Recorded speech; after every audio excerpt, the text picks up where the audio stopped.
Good afternoon, ladies and gentlemen, and all the people on Facebook and YouTube out there who are just looking at topics to talk about. I'm going to talk about a couple of things, kind of interesting things, I think. And this is when we have children, sometimes we resort to them. And just think about if you have a big backyard in your, I've got a piece of smooth board here. Let's visualize an area in the back of your yard, maybe 40 feet by 60 feet. And if you've got an area that's pretty flat, it's a fun thing to make a skating rink for children in the backyard. And you should have if you got grass in the backyard, it'd be nice if you put some backing on the grass. It can either be a piece of plastic tarp or whatever. This is just to show you a surface. So around the edge of the area, you can suggest maybe a 2-inch riser, 2 to 3 inch riser all the way around the back and the front and the side. Be around the back, along each side, and across the front.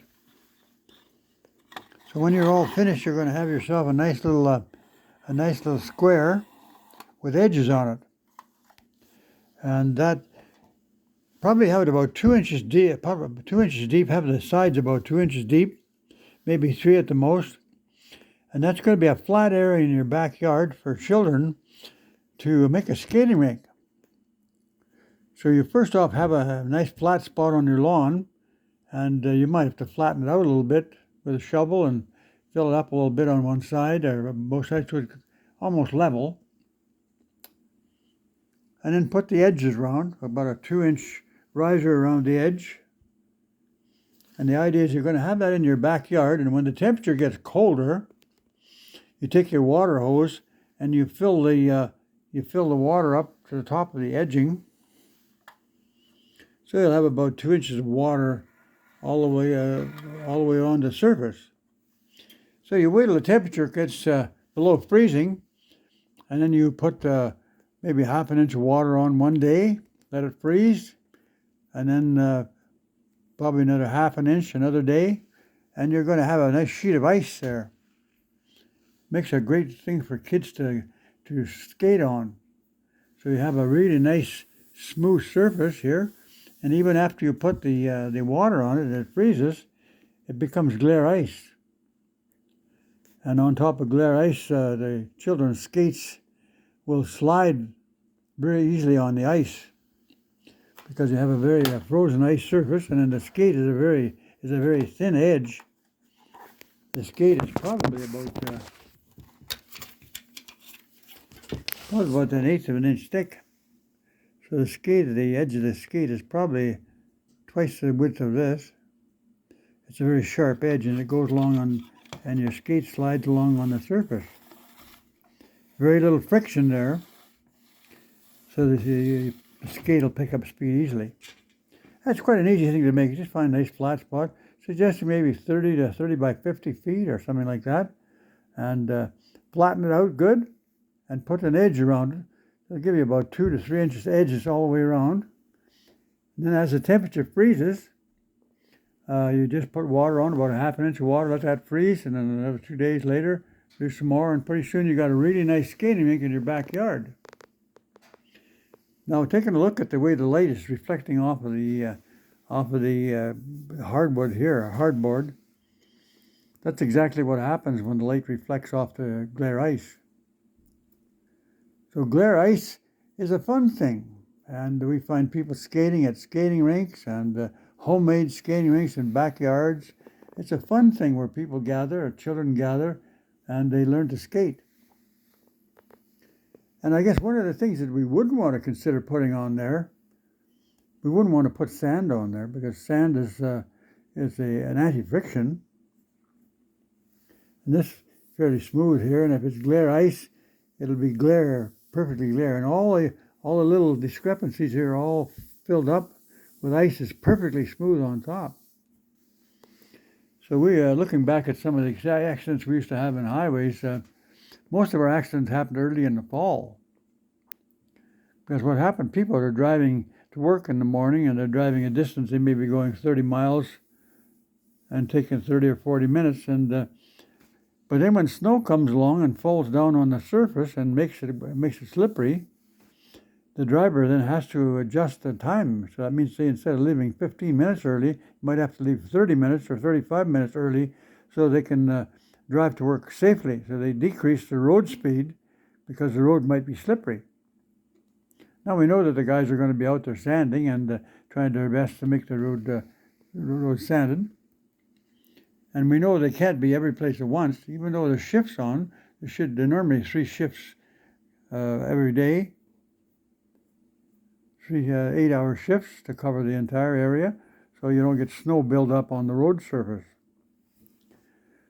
So just comparing that with the road, if you make the skating rink in your backyard, the goal is to find a flat spot, and that way, and find a place that you can put some water on top, freeze yourself about 3 inches of ice, and it's a wonderful spot for people to skate. It can be older people or younger people.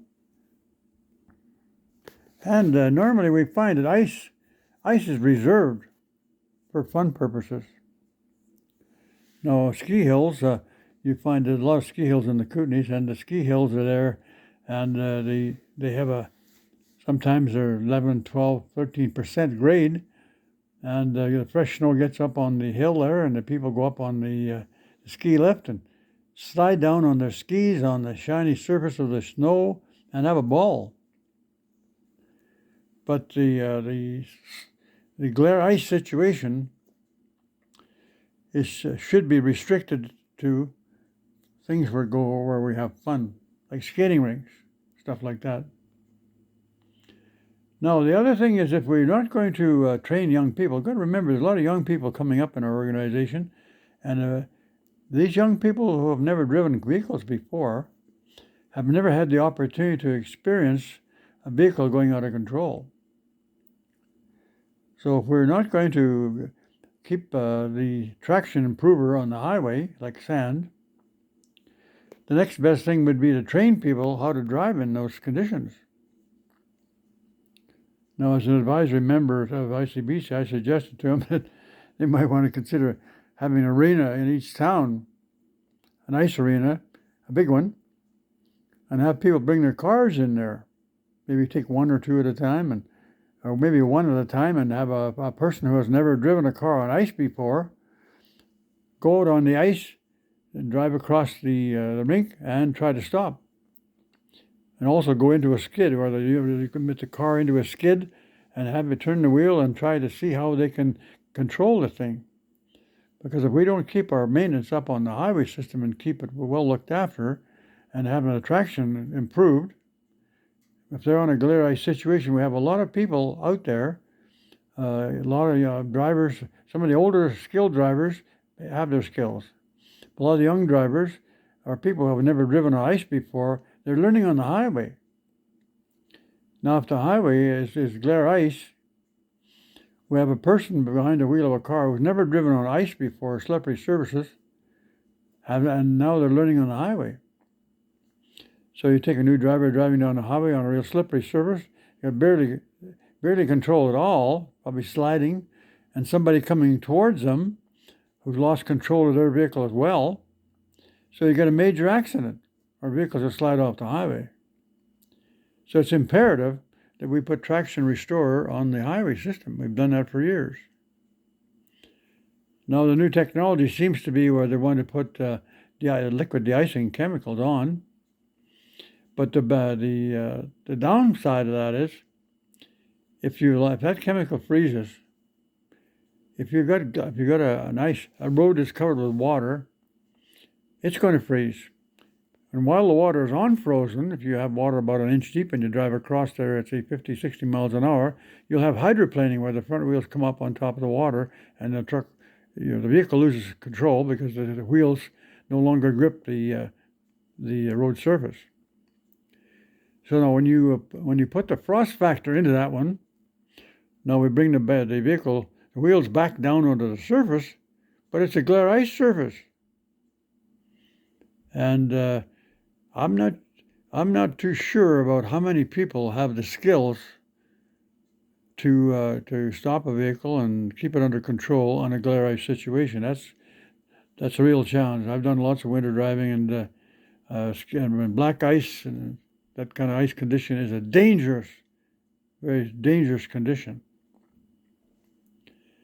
So I'm just throwing that out there for some discussion. I'd like you people to talk about that a little bit, and remember that when they're putting out that liquid de-icer now, they're pouring this liquid on the road surface to help melt the snow. And if the snow is not plowed, you're going to have a bunch of slush there. It's going to be compacted, and they're going to try and melt it off instead of plowing it down to a bare surface and keeping the surface bare, which is hard to do. You have to have frequent plow passes to do that. But if you put a liquid de-icer on there, any snow that's on the surface is going to be turned to slush, and your wheels are going to hydroplane on that as well. And then when the temperature drops, if you get into a situation where the slush is melting out, you just got straight water on the road, that's going to cause hydroplaning. But in the worst situation is when the temperature drops below, if -10, I'm not sure what your chemical freeze is at, but I've heard -10 or 12. So when that happens, you have a glare ice surface. So as we talked about before, there's a lot of people out there who have never driven on ice surfaces before, and I'm not sure if we can fairly blame them for having an accident. Used to driving on good road surfaces. Yes, we all have to be using caution. I agree with you there. A safe driver is a person who drives to meet road conditions. But there are some road conditions the best driver in the world won't be able to do it. Now, tire chains, you can put V-bar tire chains on.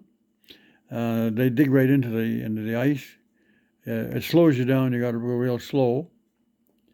And triple lug ice chains that work on trucks too. So if you got a slippery hill and it hasn't been sanded, the trucker is going to have to chain up, or he's not going to get up. He's going to be spun out sideways on the road, blocking the highway, stopping all the traffic.